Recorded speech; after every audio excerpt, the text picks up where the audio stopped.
প্ৰাণজিৎ শইকীয়া ডাঙৰীয়া প্ৰাৰ্থিত্ব কেন্দ্ৰিক সংঘাত কংগ্ৰেছত নতুন নহয়, কিন্তু এবাৰ দেখিবলৈ পোৱা গৈছে প্ৰদ্যুৎ বৰদলৈয়ে এক প্ৰকাৰ মুকলিভাৱে প্ৰাৰ্থিত্ব কেন্দ্ৰিক সংঘাত আৰম্ভ কৰিছে। এক প্ৰকাৰৰ তেওঁ ভাবুকি প্ৰদান কৰিছে হাইকমাণ্ডক, যদিহে আসিফ নাজাৰক প্ৰাৰ্থিত্ব দিয়া হয় তেতিয়াহ'লে তেওঁ দল এৰাৰ ভাবুকি। কি ক'ব?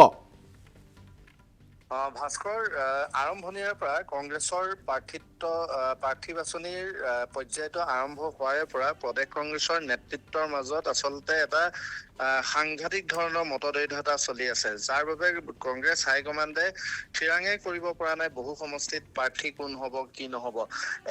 আৰু এটা অত্যন্ত ডাঙৰ কথা হৈছে, নিজৰ অনুগত বা নিজৰ বিশ্বস্তক প্ৰাৰ্থিত্ব দিয়াৰ সমান্তৰালভাৱে কংগ্ৰেছত চলা আটাইতকৈ ডাঙৰ প্ৰসংগটো হৈছে কাক কেনেকৈ ক'ত নিজে বেয়া পোৱাজনক প্ৰাৰ্থিত্বৰ পৰা কৰ্তন কৰিব পাৰি বা প্ৰাৰ্থিত্ব নিদিয়াকৈ ৰাখিব পাৰি। এই মুহূৰ্তৰ আটাইতকৈ ডাঙৰ খবৰটো হৈছে যে প্ৰদ্যুৎ বৰদলৈ নগাঁও সাংসদ, তেওঁ হাইকমাণ্ডক স্পষ্টভাৱে আজি কেইমুহূৰ্তমানৰ পূৰ্বে জনাই দিছে, বিশেষকৈ এটা সমষ্টি লাহৰীঘাট সমষ্টিত যদি তেওঁ বিচৰা লোকজনে প্ৰাৰ্থিত্ব নাপায় আৰু পুনৰবাৰ যদি বৰ্তমানৰ বিধায়ক নাছিফ নাজাৰক প্ৰাৰ্থিত্ব প্ৰদান কৰা হয় তেতিয়াহ'লে তেওঁ দল ত্যাগ কৰিব। একদম স্পষ্টভাৱে জনাই দিছে।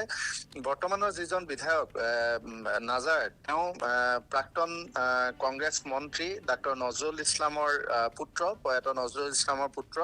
যোৱাবাৰ তেওঁ লাহৰীঘাট সমষ্টিৰ পৰা জয়ী হৈ আহিছিল, কিন্তু প্ৰদ্যুৎ বৰদলৈৰ সৈতে তেওঁ কিবা এটা সাংঘাতিক ধৰণৰ সংঘাত আছে। সেইকাৰণে এইবাৰ নাজাৰে লাহৰীঘাট সমষ্টিত প্ৰাৰ্থিত্ব পোৱাটো প্ৰদ্যুৎ বৰদলৈয়ে বিচৰা নাই আৰু তেওঁ স্পষ্টকে জনাই দিছে যে নাজাৰে প্ৰাৰ্থিত্ব পালে তেওঁ পদত্যাগ কৰিব। তাৰ পৰিৱৰ্তে প্ৰদ্যুৎ বৰদলৈয়ে শফিকুল ইছলাম নামৰ এজন লোকক ফৰিদুল হুছেইন নামৰ এজন লোকক প্ৰাৰ্থিত্বৰ বাবে দাবী জনাইছে। লক্ষণীয় কথা যে এই ফৰিদুল হুছেইন মাত্ৰ 2 মাহ পূৰ্বেহে কংগ্ৰেছ দলত যোগদান কৰিছিল আৰু প্ৰদ্যুৎ বৰদলৈৰ অত্যন্ত ঘনিষ্ঠ ডাক্তৰ ফৰিদুল হুছেইন আৰু এই আসিফ নাজাৰ, যিজন বৰ্তমানৰ বিধায়ক প্ৰাক্তন মন্ত্ৰী নজৰুল ইছলামৰ পুত্ৰ, তেওঁ ডাক্তৰ আসিফ মহম্মদ নাজাৰ। আৰু এতিয়া এই দুই চিকিৎসকৰ প্ৰাৰ্থিত্ব কেন্দ্ৰিক সংঘাতৰ মাজত প্ৰদ্যুৎ বৰদলৈয়ে স্পষ্টকৈ কৈছে যে তেওঁ পদত্যাগ কৰিব যদি নাজাৰে প্ৰাৰ্থিত্ব পায়। আৰু নাজাৰৰ সপক্ষে এটা কথা মন কৰিব, যদিও তেওঁ নগাঁও জিলাৰ এটা সমষ্টিৰ প্ৰাৰ্থিত্বৰ প্ৰত্যাশী, তেওঁৰ সপক্ষ কিন্তু ৰকিবুল হুছেইন লগা নাই। তেওঁৰ সপক্ষে তেওঁক প্ৰাৰ্থিত্ব দিয়াৰ সপক্ষে লাগিছে গৌৰৱ গগৈ, অৰ্থাৎ প্ৰদেশ কংগ্ৰেছৰ সভাপতিয়ে বিচাৰিছে নাজাৰক আৰু তাৰ যিজন স্থানীয় সাংসদ প্ৰদ্যুৎ বৰদলৈ, তেওঁ বিচাৰিছে ফৰিদুল হুছেইনক। এই দুজনৰ সংঘাতৰ বাবে এতিয়ালৈকে লাহৰীঘাট সমষ্টিটোত প্ৰাৰ্থিত্ব ঘোষণা কৰিব পৰা নাই আৰু প্ৰদ্যুৎ বৰদলৈ স্পষ্টভাৱে কৈছে তেওঁ বিচৰা প্ৰাৰ্থীজনে যদি প্ৰাৰ্থিত্ব নাপায়, বৰ্তমানৰ বিধায়কজনক যদি পুনৰ প্ৰাৰ্থিত্ব দিয়া হয় তেওঁ পদত্যাগ কৰিব। কেৱল এই সমষ্টিটোৱে নহয়, কেইবাটাও সমষ্টিত এই ধৰণৰ সংঘাতৰ বাবে কংগ্ৰেছে প্ৰাৰ্থিত্ব দিব পৰা নাই। এতিয়া খুমটাই সমষ্টিত হঠাতে দেৱব্ৰত শইকীয়া বা একাংশ নেতাই সেই সমষ্টিটোত পূৰ্বৰ সৰুপথাৰৰ বিধায়িকা ৰজলিনা তিৰ্কীক প্ৰাৰ্থিত্ব দিব বিচাৰিছে। ৰজলিনা তিৰ্কীয়ে বা তেওঁৰ পিতৃ আকলিয়াছ তিৰ্কীৰ যিটো বেছ, সেই বেছটো হ'ল সৰুপথাৰ সমষ্টি।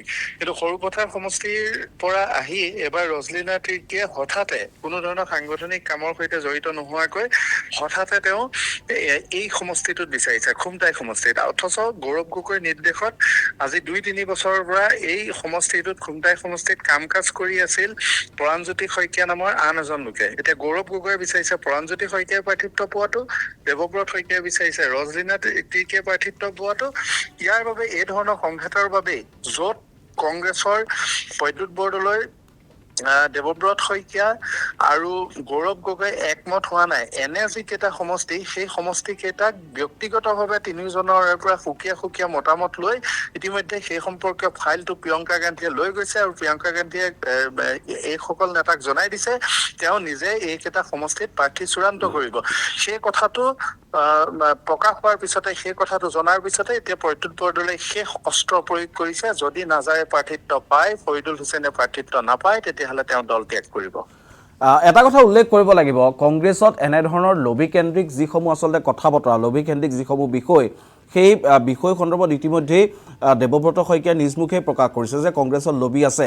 এই যি ধৰণৰ লবি কেন্দ্ৰিক প্ৰাৰ্থিত্ব কেন্দ্ৰিক যি ধৰণৰ লবিবোৰ সৃষ্টি হৈছে, এই লবিবোৰে ক'ৰবাত মিত্ৰতাৰ ক্ষেত্ৰত এনেধৰণৰ লেহেমীয়া এটা গতি, ক'ৰবাত তেওঁলোকৰ যিটো ইপ্সিত লক্ষ্য, এবাৰ চৰকাৰ গঠনৰ লক্ষ্য তেওঁলোকে বান্ধি লৈছে, এই সকলোবোৰৰ ক্ষেত্ৰত তেওঁলোকৰ বাধাৰ সৃষ্টি নকৰিবনে?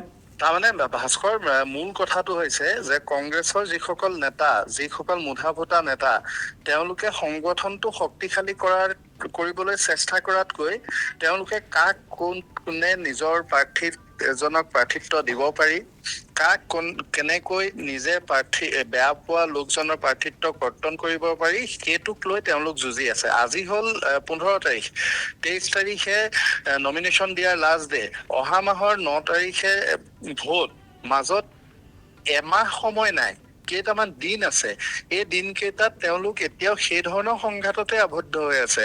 বাকীবিলাক দল তৃণমূল পৰ্যায়লৈ গৈছে, বিজেপিয়ে তৃণমূল পৰ্যায়ত ঘাঁহি মুহি পেলাইছে। সেই সময়ত তেওঁলোকে ওপৰৰ পৰা সমষ্টিলৈ যোৱাৰ সময়ে পোৱা নাই, সমষ্টিৰ কথা ভবাৰ সময়ে পোৱা নাই।